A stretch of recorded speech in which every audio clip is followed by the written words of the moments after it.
Well, good Sunday morning, everybody. We hope everyone had a great weekend and a good Valentine's Day. Well, not limited by ambition, only by cost. So when your goals have price tags, you know that every penny counts. Because to bring downtown Laredo back to life, it doesn't just take a village, it'll take every penny working with a purpose.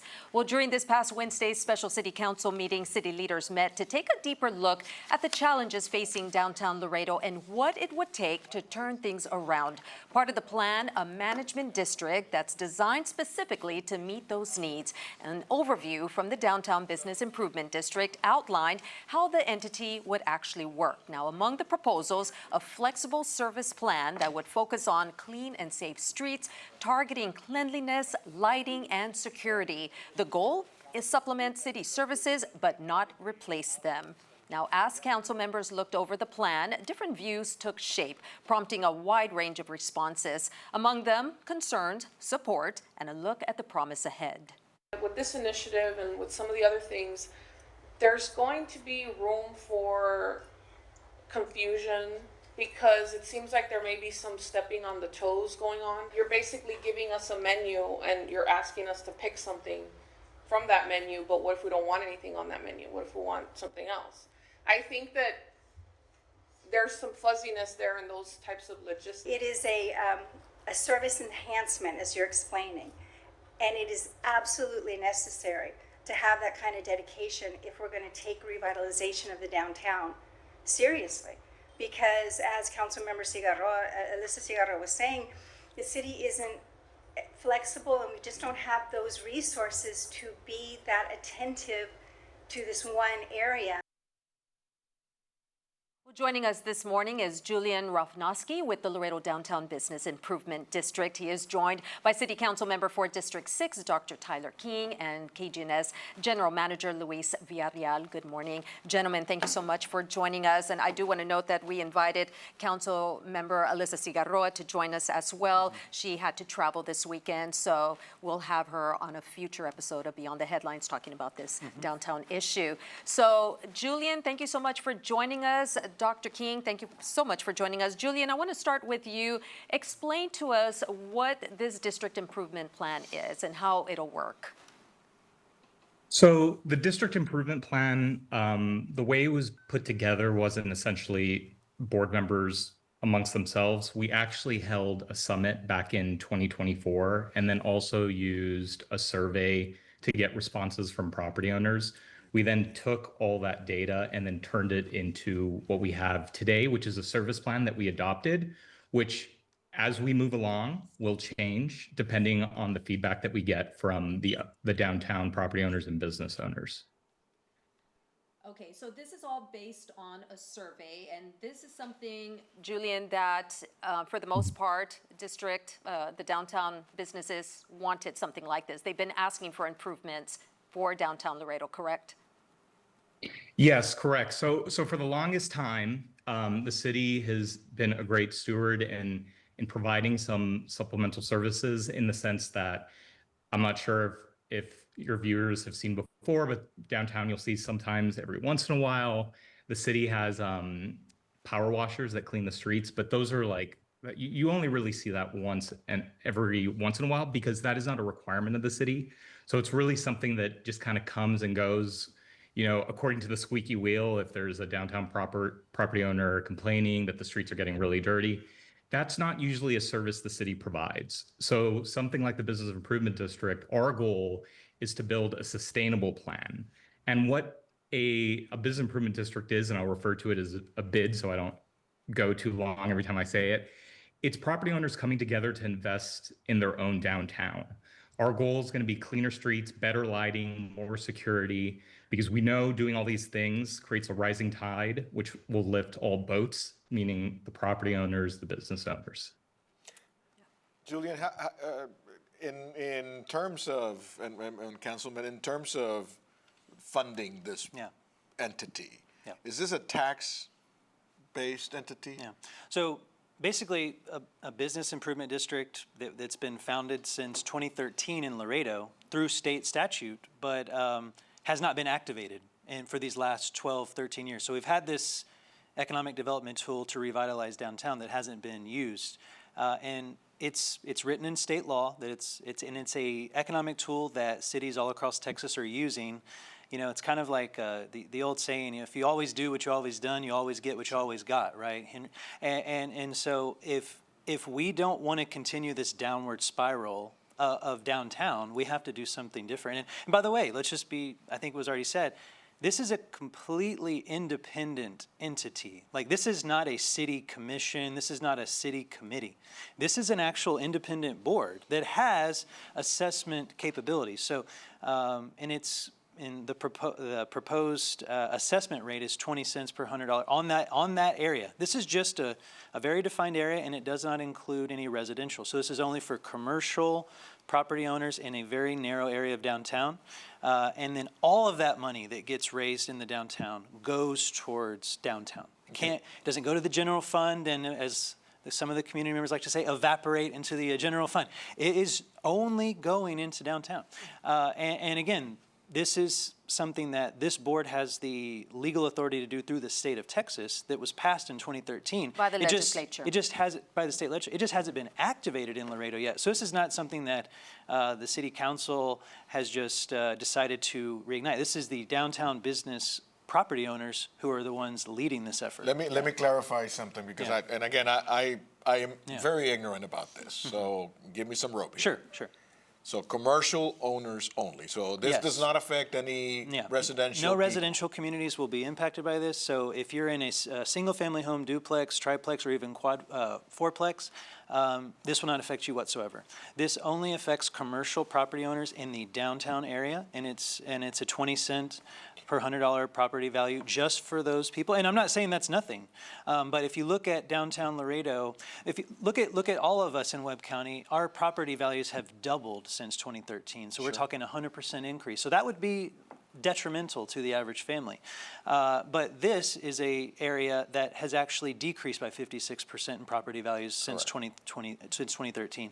So, and again, not to say it's nothing. We know that people are struggling, but at the end of the day, economic tools like this are one of the only ways to get out of this mess, not to mention the private sector investing, $60 million in buying properties and renovating properties, and then, so increasing the office space that's going to be downtown, which will hopefully eventually lead to more coffee shops, restaurants, bars. We've seen those restaurants fail because there's not enough push to get people to go downtown. And it's something I like to point out. I mean, I represent District 6, Northeast Laredo, a lot of people that don't actually go downtown, but a lot of people in my district have lived in other cities that have great downtowns, and they would go downtown if there was something good for them. If it was safe, if it was fun, if it was family friendly, they'd be going downtown. And this is something you were saying, it supplements the city in helping determine what needs to be done because of the input. So this district would take input from the property owners downtown that give the 20 cents per $100 valuation. It's something that's used in Los Angeles, Philadelphia. There's other cities across the country. Houston, Dallas, here in Texas, of lots course. of other cities in Texas have these tools. A downtown district. If we want, we always compare ourselves to other cities and why we can't be those things, why we can't have those things. Well, if we're not willing to do the things those cities are doing, then we really can't be upset about it. Yeah, absolutely. Julian, I want to turn to you and ask about the governing board. You said you already have a board. You all are coming up with rules, things like that. Can you tell us where the process is on that? So right now, the process was we needed to garnish the petition signatures in order to activate. That was done. We've activated. And now what we're working on currently is establishing our policies and procedures. So we have started collecting those funds. We haven't started spending those funds that we're collecting. We're going to be developing basically the policies and procedures that define how they're spent, the approvals that need to be done. We really need to make sure right now we're collecting about, or we're supposed to be collecting a total about $310,000. I'm sure Councilman Tyler King is going to totally understand that $300,000 when it really comes to providing services to the city doesn't go that far. So we need to make sure that every cent is spent most efficiently as possible, making sure when we go out to bid, all the bidders understand what they're bidding on so we can get the most amount of bids, which typically lowers the cost of these services. So we're in that process. Another process we are working on is there was a question that was brought up when it comes to the powers of the Business Improvement District to foreclose. That was brought up as a question by council members. It is a power that the Business Improvement District has, but in doing our research, there are many other business improvement districts. They're under the state, they're classified as municipal management districts, but they are business improvement districts. The vast majority of them don't exercise that power because at the end of the day, the goal of this board and the goal of this management district is to better business. If we are going and foreclosing on properties, that does not help that at all.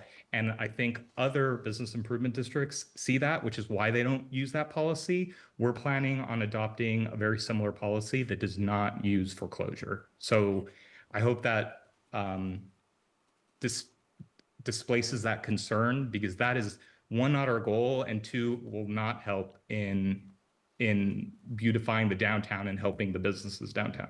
How's the board selected to run this? So we are inherently governed by Chapter 3862, which is a special district local law code, and Chapter 375. And the way the board is seated is council members initially seat the board. In 2013, council seated the board. It never really got its footing, never became active, fell apart. And then starting in 2021, council members started to reseat the board. And until 2024, did we really have the early stages. I think late 2023, early 2024, we finally had enough board members to really be more active. So the council is who seats our board. So we are completely separate from the city. We're a completely separate district. But when it comes to the powers of council, we are sat by them. Got it. Tyler, would you use the analogy that this is kind of like an HOA? We live in neighborhoods that have HOAs. We pay fees to the HOAs, but in return we get services. We get lighting and streets and parks and things like that. I've heard it being used as an analogy that this is what it is, with the goal of just improving downtown for a long-term sustainability.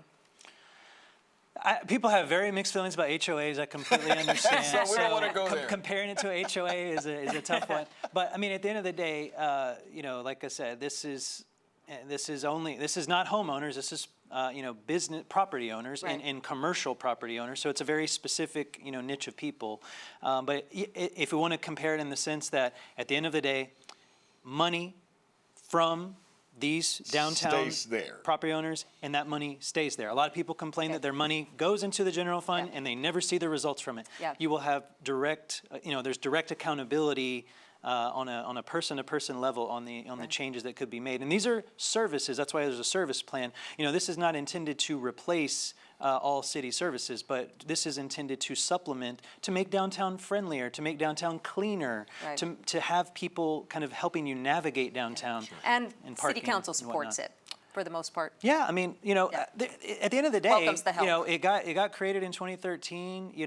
I personally believe we should give this Business Improvement District a chance to actually work and do its job. It's been dormant for 13 years. Now it wants to get activated.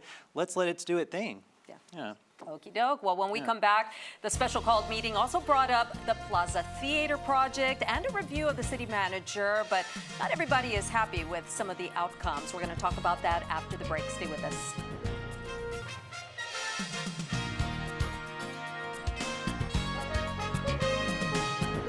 Welcome back, everyone. Well, a multi-million-dollar Plaza Theater restoration plan moves forward, but not without some concerns. Also at the special council meeting, City Engineer Eliud de los Santos presented council with the new $8.5 million plan, although original plans had the project coming in at $17 million. Well, the new plan restores the theater to its original design and only restores the facility, salvaging its historical value. Although some members were not happy happy to get something moving after years of going back and forth. For the council member representing downtown, questions lingered on how the theater would actually operate. I don't feel like a lot of thought has gone into it, and especially just sort of going back and forth, at spending this amount of money and not knowing the operations and how to make it feasible when we've invested the money, just concerns me. Well, that's where we continue this morning's discussion. Councilmember Dr. Tyler King is sticking around with us for this part of our discussion on the Plaza Theater. Tyler, what happened? It was supposed to be, I know we reported on it being a small conference center that was going to bring in businesses for smaller conferences.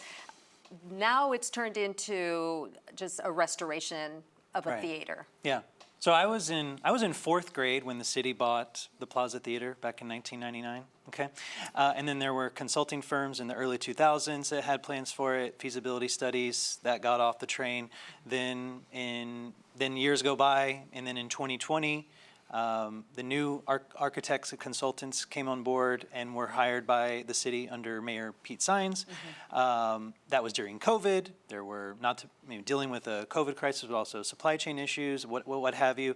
And then and a new council's elected in 2022, sworn in January of 23 with the new city manager in 20. So a lot of turnover. Just so much, stuff. And I think the community is just like fed up with seeing that building in the condition that it's in, right?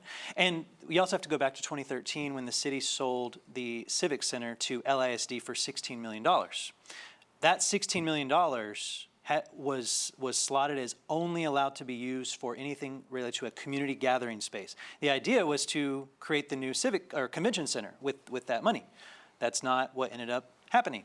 And the idea, before my time on council was to use what was left of that money, which was about $12 million at that time, to renovate the Plaza Theater and turn it. And then the architects and the consultants for that project said maybe it could be a multi-use civic center, not a full-blown convention center, and that was the proposal. And then the city bought the surrounding properties of approximately $4.4 million worth of property around with that money as well. And so, with the idea of expanding the project to a little bit more. And then this council is left with the situation where we have $8.5 million left of that $16 million from the selling of the Civic Center to LISD, right? So it can only be used for this purpose, for a community gathering space. This is not money that the city's getting out of its reserves or anything like that. This is just money that's been sitting there for more than 10 years that can only be used for this purpose, and the idea has been for the Plaza Theater. So, from I think the council's perspective is we just want to finish a project. The community's tired of seeing this historic. How much money has been, over the years? All these consultants and architects and whatever don't work for free. So the 16 million to the 8 million, that's half. So half of the money has gone to architectural plans or to purchasing the property around because the purchasing of the property around the Plaza Theater was supposed to be like for when you go to conferences and you go to the different rooms. Breakout rooms, thank you. So those properties are still owned by the city. But they're not going to now serve a purpose. Well, they won't necessarily, for this project in particular. So management came to us, a couple months ago with the idea that, we're talking about $17 million it would take $17 million to do the project the way that the current consultants have recommended. And then not to mention an additional $4 to $5 million to furnish and complete the other buildings. Right? So we're talking almost $22 million. So management came up with a recommendation, let's finish a project with the $8.5 million that we have left, restore it to its original use, which was a theater, and make it, and it can still be used as a gathering space. It can be used, and that part still is to be determined. The council still has to decide, is this going to be just a theater where people go and see movies for free or whatever it may be, a low dollar amount? I mean, me personally, if they can be free movies, I think that if that's a way to get people downtown, I think that's great. I think that'd be a good idea. But we can also be a place for stand-up comedy, for small concerts, for limited plays and whatnot.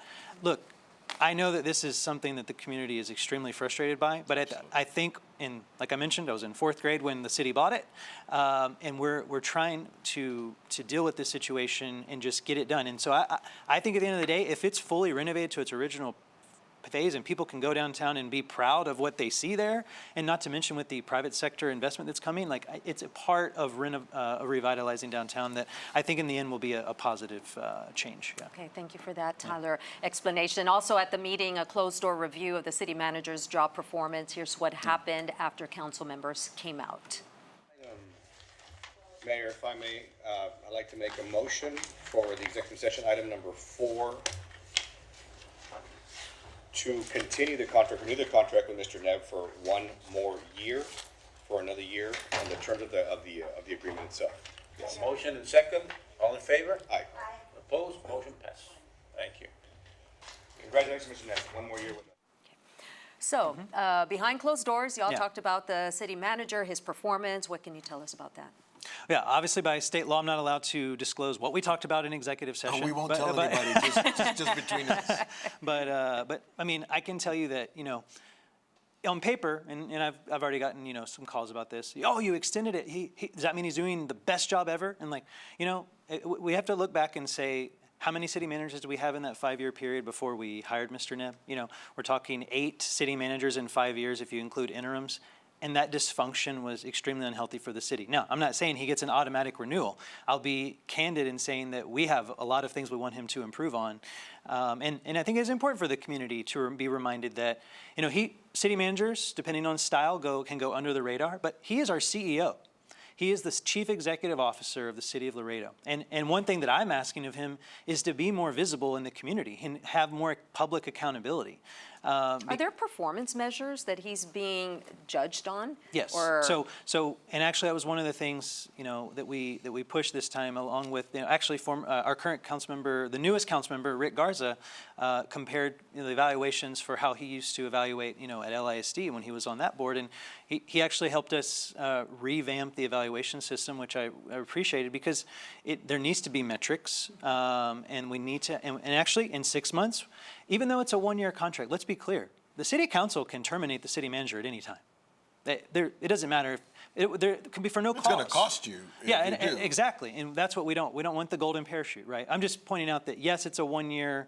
But that doesn't mean that he gets to stay if he doesn't do the job Yes. he needs to do. So in 6 months, we come back for the mid-year review with very specific goals that we have for him, and we'll evaluate him again.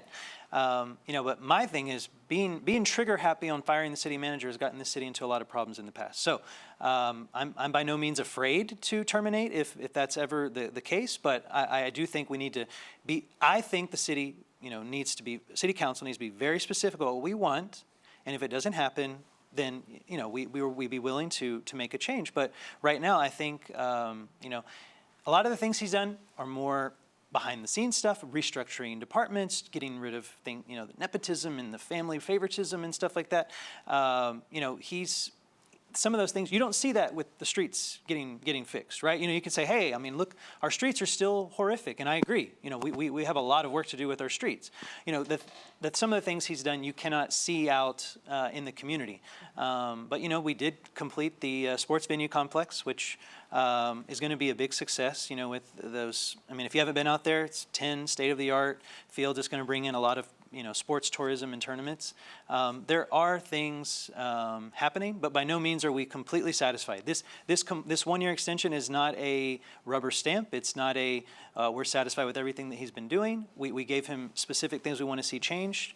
And me personally, I want him to be less isolated, and more out in the community, engaging, touching grass, and just feeling, living, and breathing this community, and not just writing long, eloquent emails. Like I want to see and newsletters. Yes, I want to see I want to see more action. Yeah. Okay, thank you so much, Tyler. Appreciate Yeah. having you with us. We're going to take a quick break. When we come back, it's the one thing our panelists cannot stop thinking about. Stay with us. Welcome back, everybody. Tyler, your one thing. Yeah. So North Central Park is about to open a $1.3 million salamander play zone, and it's an extension of the current ADA playground. And we haven't had a name for it, but it's actually going to be And it's almost, you can see it's not complete. We got an aerial view of it yesterday. I wanted to share with you all. There's going to be a water feature. There's going to be sand. There's going to be Wow. dunes. Just very excited about this new project. Yeah, That's I up. can't wait to Yeah. see it done. And Luis and I, we are just both welcoming. you. We're welcoming AJ Waters to the morning show. He's my new co-anchor in the mornings. Welcome, AJ's from El Paso, and we are so happy to have him as a member of our team. So, with that, that does it for this episode of Beyond the Headlines, but we'll see you next week for another episode. Have a fantastic week ahead.